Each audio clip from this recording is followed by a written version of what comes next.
दोस्तों चैनल को सब्सक्राइब कर देवे और वीडियो को जरूर देखें। अगर हम प्रयास कर रहे हैं स्पीड से बोले, परंतु अगर चाहे तो आप यूट्यूब की स्पीड भी बढ़ा सकते हैं। देखिए सर, ये बहुत ही महत्वपूर्ण सीरीज है ये।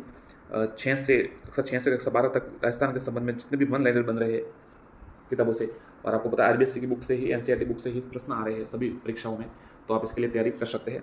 हम शुरू करते। देखिए राजस्थान का एक परिचय, इसमें ये 6 क्लास का हमारा राजस्थान का पेपर है अभी, और उसके बाद 7th 8th भी देख लेंगे। पर तो अभी शुरू करते। देखिए क्षेत्रफल की दृष्टि से भारत का सबसे बड़ा राज्य राजस्थान।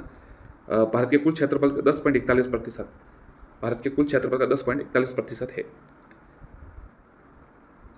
राजस्थान भारत के किस दिशा में स्थित है? तो राजस्थान भारत के उत्तर पश्चिम भाग में स्थित है। राजस्थान का अक्षांशीय विस्तार, तो अक्षांशीय विस्तार 23 डिग्री 3 मिनट से 23 डिग्री 3 मिनट से 30 डिग्री 12 मिनट 23 डिग्री 30 मिनट से 30 डिग्री 12 मिनट तक है। आगे देखिए राजस्थान का देशांतर विस्तार 69 डिग्री से 30 मिनट से 78 डिग्री 17 मिनट तक है। राजस्थान का कुल क्षेत्रफल 3,42,239 है। महत्वपूर्ण सवाल है। राजस्थान की उत्तर से दक्षिण लंबाई 826 किलोमीटर, राजस्थान से उत्तर से दक्षिण लंबाई 826 किलोमीटर है। राजस्थान की पूर्व से पश्चिम की चौड़ाई 869 किलोमीटर है।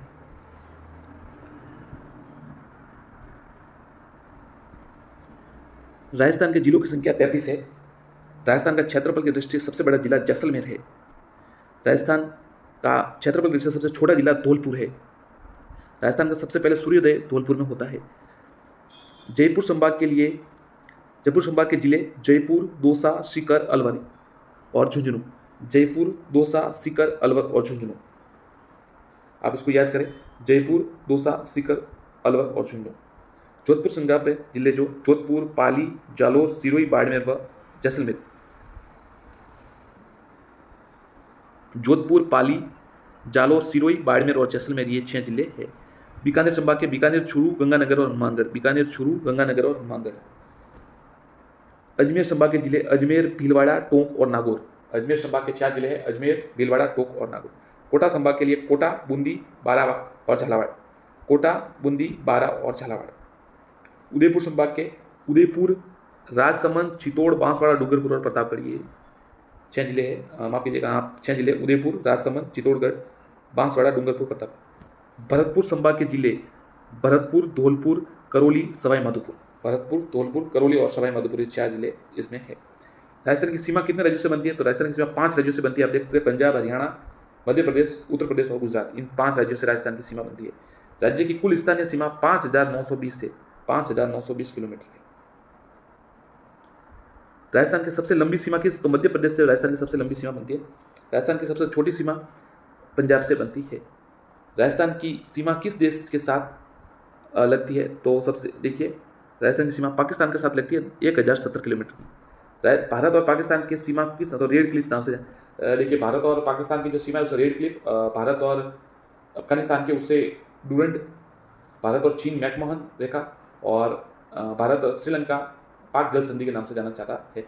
और जो भारत और बांग्लादेश है तो त्रिनिगा कॉरिडोर। अब देखिए ये दूसरा अध्याय का है। देखिए इसमें जो पहले अध्याय में जो महत्वपूर्ण थे वो आपको बता दिए। दूसरे अध्याय में देखिए, प्राचीन समय में राजस्थान विभक्त था जनपद और अंचल में। राजस्थान के किस भाग को मरु प्रदेश कहा जाता? राजस्थान के बीकानेर, नागौर, चूरू और गंगानगर, जैसलमेर और को मरु प्रदेश कहा, बाड़मेर को मरु प्रदेश कहा जाता था। बीकानेर, नागौर, चूरू, गंगानगर, जैसलमेर और बाड़मेर। मरु प्रदेश की जानकारी में कहाँ से मिलती है? ऋग्वेद, रामायण और चरक संहिता और महाभारत से मरु प्रदेश की जानकारी हमें मिलती है। ऋग्वेद, रामायण, चरक संहिता और महाभारत से। आर्यों का प्रारंभिक जनतंत्र मरु प्रदेश था। जांगल प्रदेश में कौन सा क्षेत्र आता है? देखिए जांगल प्रदेश तो बीकानेर को, उनके बादशाह को जंगल बादशाह भी कहा जाता है। जांगल वर्तमान बीकानेर, नागौर और जोधपुर का कुछ भाग। जांगल प्रदेश की राजधानी, ये सवाल आया था, अहिछत्रपुर, नागौर, जो अहिछत्रपुर जिन्हें कहा जाता है। जांगल प्रदेश की राजधानी अहिछत्रपुर को वर्तमान में नागौर कहा जाता है। लेकिन आगे अपना यादव वंश के बलराम और श्री कृष्ण द्वारिका जाते समय किस क्षेत्र से गुजरे? जांगल प्रदेश से। कौन से जनपद का उल्लेख ऋग्वेद में मिलता है? मत्स्य जनपद। देखिए महत्वपूर्ण साथियों, ऋग्वेद में मत्स्य जनपद का उल्लेख मिलता है। महाभारत काल में मत्स्य जनपद की राजधानी थी विराटनगर। मत्स्य जनपद वर्तमान किस क्षेत्र में आता है? अलवर में, जयपुर के मध्य भाग में। मत्स्य जनपद का वर्णन किस यात्री ने? तो देखिए चीनी यात्री युवान चांग ने मत्स्य जनपद का वर्णन किया। राजस्थान के भरतपुर, धौलपुर और करौली भूभाग किस नाम से जाना था? सुरसेन जनपद, और सुरसेन की राजधानी मथुरा थी। सुरसेन की राजधानी मथुरा थी। किस यूनानी लेखक ने सुरसेन का उल्लेख किया है? यूनानी लेखक सिकंदर ने यूनानी लेखक किस यूनानी लेखक ने सुरसेन यूनानी लेखक सिकंदर ने कौन सी प्रशस्ति में सुरसेन नामक राजवंश की जानकारी प्राप्त होती है? तो साथ ही बयाना प्रशस्ति, आप इसे नोट कर लीजिए कि कौन सी प्रशस्ति में सुरसेन नामक राजवंश की जानकारी, तो बयाना प्रशस्ति, बयाना भरतपुर में होगा। सिकंदर के आक्रमण से समय पंजाब में कौन सी जातियां राजस्थान में आकर बसी? तो मालव, शिवी और अर्जुनायन। मालव, शिवी और अर्जुनायन ये सिकंदर के आक्रमण समय भारत में आकर राजस्थान में आकर बसे। वर्तमान में राजस्थान के कौन से क्षेत्र पर शिवी जाति ने आधिपत्य स्थापित किया था? उदयपुर के पूर्वी, पश्चिमी और उत्तर के क्षेत्र पर। इस क्षेत्र को शिवी जनपद के नाम से जाना जाता है। आगे देखिए, शिवी जनपद की राजधानी माध्यमिका थी। साथियों, ये सबसे महत्वपूर्ण सवाल बनेगा। शिवी जनपद की राजधानी माध्यमिका थी। माध्यमिका के अवशेष कहां से प्राप्त हुए? चित्तौड़ के पास नगरी गांव से।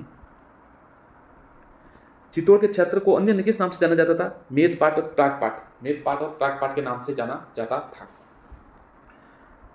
राजस्थान के भरतपुर, अलवर क्षेत्र में किस जाति में आधिपत्य किया? तो अर्जुनायन ने किया था। मालवों की शक्ति का केंद्र कौन था? नगरी टोक। नगरी टोक मालवों की विजय का युग अभिलेख कहाँ? ये बहुत ही महत्वपूर्ण साथियों, बहुत ही, ये परीक्षा में कई बार मैंने इसे देखा है। जो RS की 2016 की परीक्षा उसमें आया था, या उससे पहले की जो हमने दी थी उसमें हो नहीं पाया, परंतु सवाल हमने वहां देखा था। मालवों की विजय का युग अभिलेख, ये नानसा भीलवाड़ा में, बहुत ही महत्वपूर्ण सवाल है, इसको आप जरूर देखिए। नानसा भीलवाड़ा में मालवों की जो विजय हुई थी, युग अभिलेख। किस आक्रमण के जनपद व्यवस्था समाप्त हो गई? 5वीं सदी में हूणों के आक्रमण से जनपद व्यवस्था समाप्त हो गई थी। जनपदों के पतन का वर्णन कहां से मिलता है? बृहद संहिता नामक ग्रंथ से। बहुत इंपॉर्टेंट साथियों, जनपदों के पतन का बृहद संहिता नामक जो ग्रंथ है वहां से मिलता है। जनपद की समाप्ति के बाद ये क्षेत्र अलग अलग नामों से जाने गए। मेवाड़, वागड़, मारवाड़ और हड़ौती और ढूंढाड़ मेवाड़। प्राचीन सीवी जनपद का क्षेत्र किस नाम से जाना? मेवाड़ के साथ। मेवाड़ की कुल कितनी राजधानी? देखिए, बहुत ही महत्वपूर्ण सवाल, बहुत ही महत्वपूर्ण सवाल साथियों, इसको आप नोट कर लीजिए। मेवाड़ की कुल की 7 राजधानियां रही थी।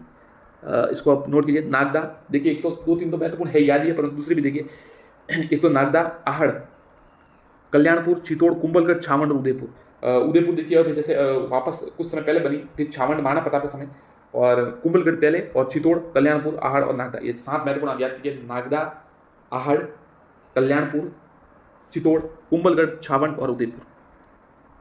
नागदा, आहड़, कल्याणपुर, चित्तौड़, कुंभलगढ़, छावंड, उदयपुर। राजस्थान के कितने क्षेत्र वागड़ के नाम से जाने जाते हैं? 2। डूंगरपुर, बांसवाड़ा क्षेत्र को किस नाम से? वागड़ प्रदेश के नाम से जाना जाता है। पिलानी के पास नरड क्षेत्र को किस क्षेत्र को कहा जाता है? वागड़। देखिए, 2 ये सवाल है, ये हमें भी कुछ जानकारी नहीं थी, देखिए यहाँ से महत्वपूर्ण जानकारी मिली है। डूंगरपुर, बांसवाड़ा जो क्षेत्र है उसको वागड़ कहा जाता है, और इसके अतिरिक्त पिलानी के पास जो नरड क्षेत्र है उसे भी वागड़ कहा जाता है। मरु प्रदेश को वर्तमान में किस नाम से? मारवाड़ के नाम से। मंडोर पर 7वीं शताब्दी में किस शासन का गुर्जर प्रत्यार का? कोटा बूंदी क्षेत्र वर्तमान में हाड़ौती के नाम से जाना, ये तो सरल है। कोटा बूंदी और प्राचीन किस जनजाति का? तो मीणा जनजाति का शासक था। बूंदी का नामकरण किसके? बूंदा मीणा के नाम पर हुआ था। जयपुर के आसपास के क्षेत्र किस नाम से जाना जाता है? ढूंढाड़। कछुआ वंश से पहले यहाँ किस का शासन था? मीणा और बड़ गुजरों का। कछुआ जो अब है उसमें मीणा और बड़ गुजरों का शासक था। अलवर, भरतपुर का क्षेत्र किस नाम से? मेवात नाम से। मेवात क्षेत्र में किस जाति? मेव जनजाति का। आपको पता है मेव आंदोलन भी हुआ था, तो वो अलवर से संबंधित है। मेव जाति का प्रसिद्ध नायक कौन था? हसन खां मेवाती। हसन खां मेवाती किस युद्ध में राणा सांगा की ओर से लड़ा था? तो खानवा के युद्ध में साथियों हसन खां मेवाती ने युद्ध किया। इससे आगे का हम अगले वीडियो में देखेंगे। बहुत बहुत धन्यवाद आपका। चैनल को सब्सक्राइब जरूर करें। इसी प्रकार हम 1 लाइनर पूरी आपकी तैयारी करवा देंगे। आप चैनल से जुड़े रहे और सब्सक्राइब जरूर करें।